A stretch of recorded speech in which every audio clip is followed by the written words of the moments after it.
Have you ever found yourself pushing, striving, and forcing your way toward a goal, only to feel more exhausted and further away than when you started? You want to change a habit, attract abundance, or find peace, so you apply more effort, more discipline, more willpower. Yet, the very thing you're trying to change seems to grow stronger, more persistent. It's a deeply human paradox, a struggle that leaves you feeling defeated, wondering what you are doing wrong. The truth is, the problem isn't your lack of effort. The problem is the effort itself. Every time you try to fix yourself, you are starting from a place of inadequacy. You are telling the universe, I am not good enough. I am broken. I am incomplete. This thought, this feeling, is not just a thought. It is an energetic broadcast. It is a frequency that radiates out from your being, and according to the fundamental laws of the universe, it can only attract back experiences that match it. The universe doesn't hear your words of wanting to be whole. It feels your frequency of being broken. So it faithfully delivers more circumstances to validate your belief that you need fixing. This is why quantum change, true transformation, does not come from effort or force. It comes from letting go of resistance and accepting the present. It comes from a radical shift in perspective, moving from a state of fixing to a state of aligning. The solution, then, is a form of surrender. Now, when you hear the word surrender, you might think of giving up, of waving a white flag in defeat. But this is a profound misunderstanding. The surrender we are talking about is not about giving up on your desires. It is about giving up the fight against yourself. It is about letting go of the resistance to where you are right now. It is an opening up, an allowing, a deep exhale. Instead of pushing against the reality you don't want, you simply withdraw your energy from it. You stop feeding the story of your own inadequacy. How does this work? In quantum physics, everything is energy, frequency, and vibration. Your state of being, your combined thoughts and feelings, emits a distinct electromagnetic signature. When you are in a state of resistance, frustration, or lack, you are vibrating at a frequency that is out of harmony with the reality you wish to create. By surrendering, by accepting the present moment without judgment, you stop broadcasting that chaotic resistant signal. You become still. In this stillness, you create a space, a quantum pause. This pause is your point of power. It is here that you can consciously choose a new frequency. You shift from trying to eliminate what you don't want, to simply tuning into the feeling of what you do want, as if it were already here. You are no longer sending a signal of neediness, but a signal of wholeness and harmony. The greatest barrier to this shift lies deep within your subconscious mind. Neuroscience has shown us that the subconscious governs around 95% of your daily behavior, thoughts, and emotional reactions. It's a vast archive of your past experiences, programmed primarily by powerful emotional memories from your childhood. When you decide consciously, with your 5% analytical mind, that you want to be confident or abundant, your subconscious, which holds the deep-seated belief that you are unworthy or that life is a struggle, will override your conscious intention every single time. This creates a state of internal conflict. Your mind says one thing, but your body, the emotional seat of the subconscious, feels another. You have been conditioned to identify with your problems. You don't just feel anxiety. You say, I am an anxious person. You don't just experience a lack of money. You say, I am poor. This is a critical distinction. By identifying with the state, you have hardwired it into your subconscious as your identity. Therefore, any attempt to change feels like a threat to your very sense of self. Your body, conditioned to the familiar chemistry of stress or lack, will literally crave those states and sabotage your efforts to feel differently. This is why you cannot fight your subconscious with force. You cannot bully it into submission. You must gently and consistently recondition it by introducing a new state of being, a new feeling that becomes more familiar than the old one. The process of this rapid shift begins not with action, but with awareness. The first step is to simply acknowledge the resistance. When you feel that old familiar pang of anxiety, inadequacy, or frustration, don't push it away. Don't fight it. Simply observe it. Say to yourself, "Ah, there is that feeling of lack again." Welcome it like an old friend, without judgment. By observing it instead of reacting to it, you are disidentifying from it. You are taking your power back. You are activating the observer effect from quantum physics, which tells us that our attention alters the reality we are observing. By observing the feeling without becoming it, you begin to dissolve its power over you. Next, you must consciously choose your new frequency. This is the heart of the process. Ask yourself, what would the version of me who has already achieved my desire feel like? Don't focus on the thing you want. Focus on the feeling state associated with it. Is it freedom? Is it peace? Is it profound self-love? Is it wholeness? Get crystal clear on this feeling. This feeling is a frequency, a state of being. This is your destination. Then, the third and most crucial step is to embody that feeling right now. Close your eyes, and for just a few minutes, generate that emotion in your body. Your body doesn't know the difference between a real experience and one you are creating with pure emotion. As you marinate in this new feeling, you are literally changing your chemistry, rewiring your neural pathways, and most importantly, broadcasting a powerful new electromagnetic signal to the universe. You are sending out the signature of your future self today. This brings us to the core mechanism of creation, quantum coherence. When your conscious thoughts are aligned with your subconscious feelings, you create a coherent signal. Your brain and your heart are in sync. Neuroscience confirms that the heart generates an electromagnetic field thousands of times more powerful than the brain's. When you feel elevated emotions like gratitude, joy, or wholeness, your heart beats in a coherent rhythm, sending a powerful signal to every cell in your body and radiating that energy out into the quantum field.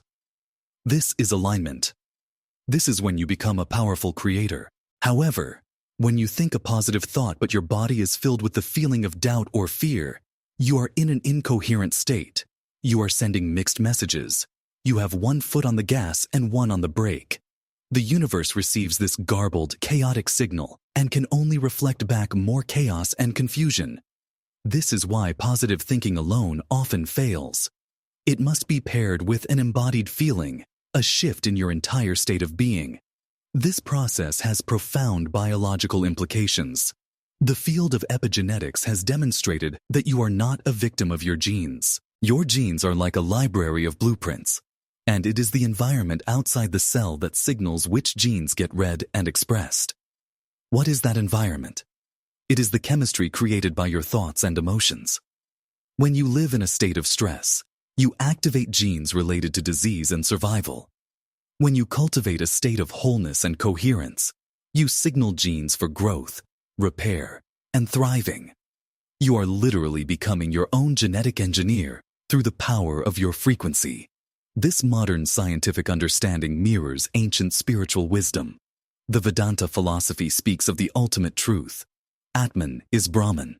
This means your individual soul, your true self, is one and the same with the universal consciousness, the source of all creation. The idea that you are broken or incomplete is an illusion, the grand illusion of separation.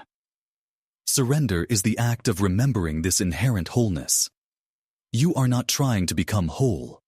You are simply letting go of all the beliefs and feelings that tell you that you are not. You are returning to your true nature. The double-slit experiment in quantum physics beautifully illustrates this. An electron behaves as a particle, a fixed point, only when it is being observed. When unobserved, it exists as a wave of infinite possibilities. Similarly, when you observe your life through the lens of your problems and limitations, you collapse reality into a solid, unchangeable particle. But when you withdraw your attention from the problem and place it on the feeling of wholeness, you return to the wave of potential. You open yourself up to new possibilities, new timelines, and new realities to be created. To integrate this into your daily life, start your day with intention. Before your mind latches onto the problems of yesterday or the worries of tomorrow, dedicate the first few minutes of your day to this practice. Before you even get out of bed, close your eyes and connect with the feeling of your future self. Embody the frequency of wholeness, of gratitude, of pure potential. Feel it in your heart, in every cell of your body. Marinate in this state. By doing this, you are calibrating your energy for the day ahead. You are setting your vibrational tone, making it more likely that you will perceive and attract experiences that match this elevated state. Then, throughout your day, treat every trigger as an opportunity. When you feel the old emotional pattern of frustration or doubt arise, see it as an alarm bell. It's a reminder from the universe to check your frequency. Don't fight it. Don't judge yourself. Simply pause. Take a deep breath. Acknowledge the old energy without getting lost in its story. Then, gently and deliberately, pivot your attention back to the feeling of wholeness you cultivated in the morning. This isn't about denial. It's about conscious redirection of your most valuable resource, your energy. Now, I invite you to make this real. In the comments below, declare the one feeling that represents the new frequency you are choosing to embody. Is it unlimited joy?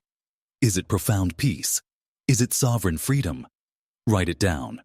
By sharing it, you are amplifying your intention and anchoring this new identity not just for yourself, but within a community of fellow creators. One of the biggest hurdles you will face is the lag time between your energetic shift and its manifestation in your physical reality.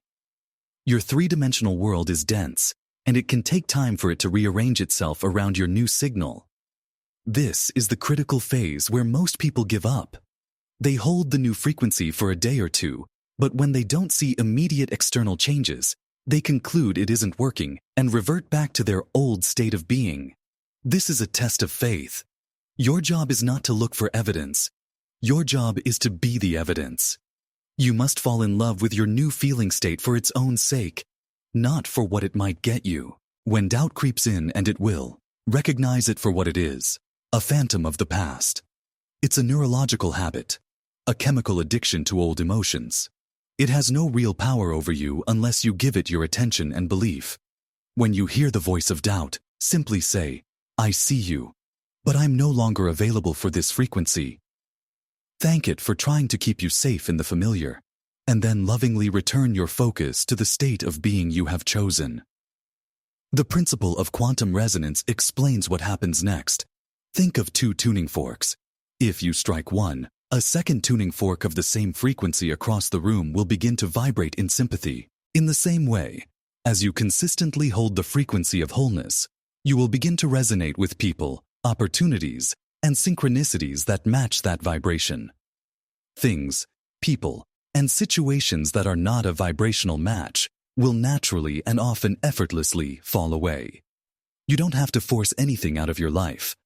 Trust that the universe is a master organizer. This is the deeper meaning behind the biblical teaching. To those who have, more will be given. It's not about material possessions. It is about consciousness.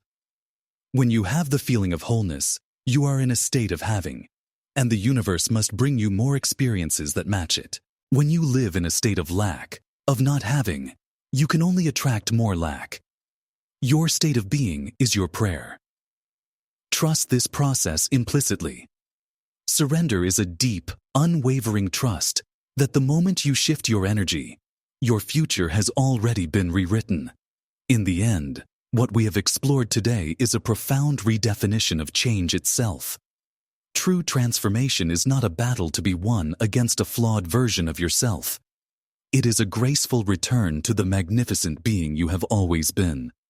It is a process of subtraction, not addition. You are not building a new you.